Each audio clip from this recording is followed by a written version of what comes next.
আসসালামু আলাইকুম প্রিয় ভাই ও বোনেরা,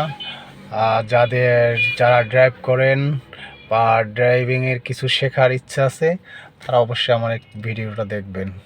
আমি ভিডিওটাতে আপনাদেরকে কিছু জিনিস শেখাবো।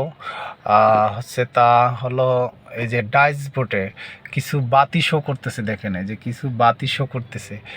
এই বাতিগুলো কোনটা, কিসের বাতি, কেন জ্বলতেছে, এগুলা বুঝতে হবে। না বুঝলে তো গাড়ি ড্রাইভ করতে সমস্যা হবে। তো আপনার প্রথমে আপনি এই যে আমি দেখাচ্ছি, এই যে একটা বাতিটা, এটা কিন্তু হ্যান্ড ব্রেকের বাতি। কেউ আছেন আপনারা গাড়ি স্টার্ট করে গিয়ার দিয়ে তারপর আপনি হ্যান্ড ব্রেক ছাড়েন না, যদি এই বাতিটা দেখেন আপনার তখন রানিং অবস্থায় বাতিটা আছে, তখন আপনি বুঝতে পারবেন আপনি হ্যান্ড ব্রেক ছাড়েন না। যখন আপনি ওটা দেখেন ওই যে হ্যান্ড ব্রেকটা ছাড়লে পরে ওই বাতিটা অফ হয়ে গেল, ওই যে একটা বাতি কেটে গেছে, আবার হ্যান্ড ব্রেক টানলাম ওই বাতিটা উঠছে, এটা হলো হ্যান্ড ব্রেকের বাতি।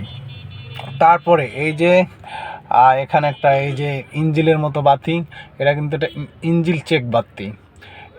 এই বাতিটা যদি আপনার না জ্বলে তাহলে আপনার সেক্ষেত্রে ইঞ্জিন স্টার্ট নেবে না। আপনি যখন চাবি দেওয়ার আলো আসবে ড্যাশবোর্ডে, তখন আপনাকে ফলো রাখতে হবে যে আপনার এই চেক বাতিটা আছে কি না। তারপরে এখানে একটা এই যে নিচে দেখেন মাইনাস প্লাস, মানে এটা হলো ব্যাটারির, এটা হলো মাইনাস প্লাস, এটা ব্যাটারির বাতিটা শো করতেছে। আপনি যদি ব্যাটারি কালেকশন না আসে তাহলে কিন্তু এই বাতি আসবে না। আর নিচের যে এইটা দেখতেছেন, এটা হলো সিট বেলের বাতি।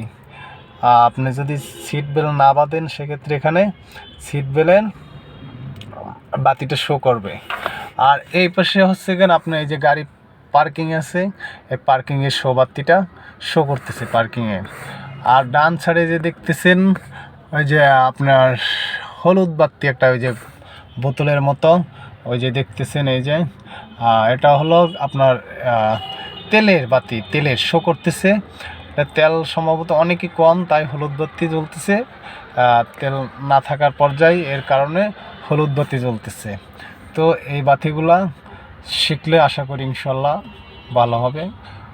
আল্লাহ হাফেজ।